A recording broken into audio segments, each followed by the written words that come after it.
13.1 and 13.2, population changes. I've combined the two sections in our textbook because they were so similar and very related.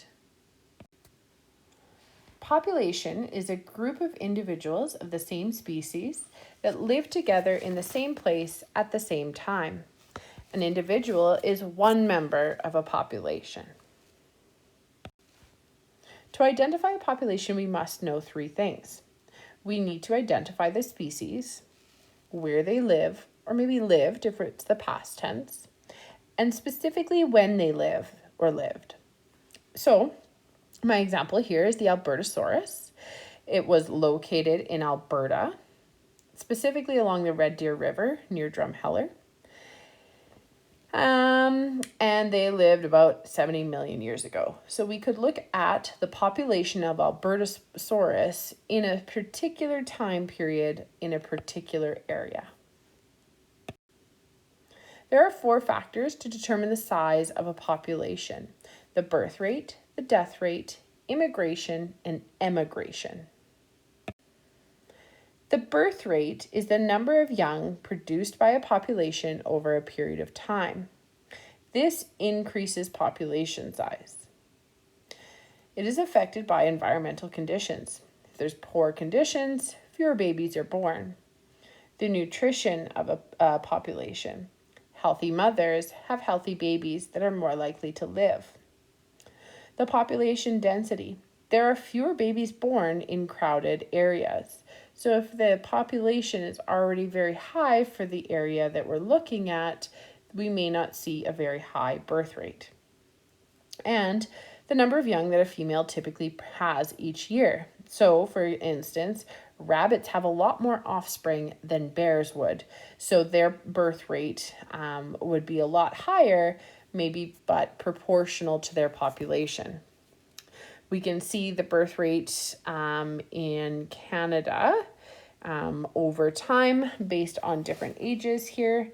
And again, some interesting things. Here's the baby boom.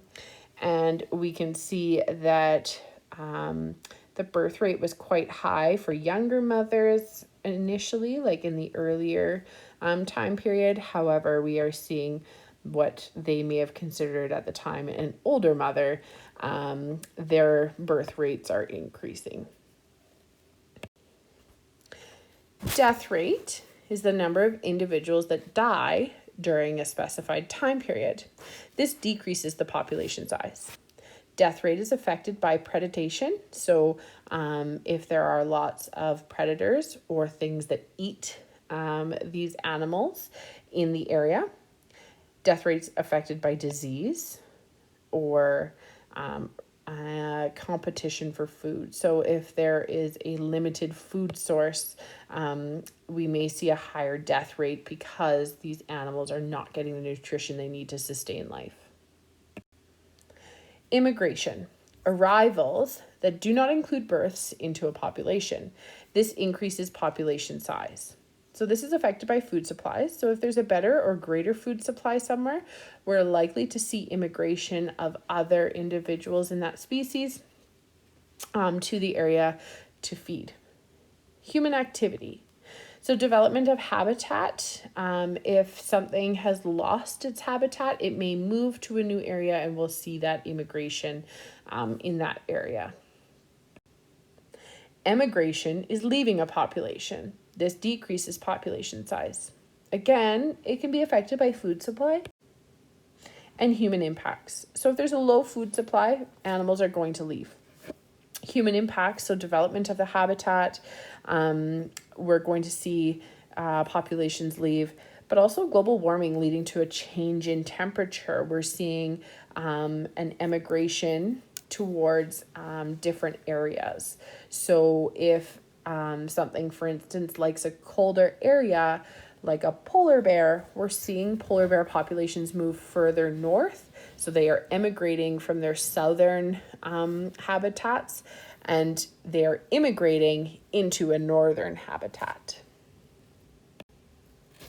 Some practice in your textbook on page 257 and 260 if you want to take a look at those.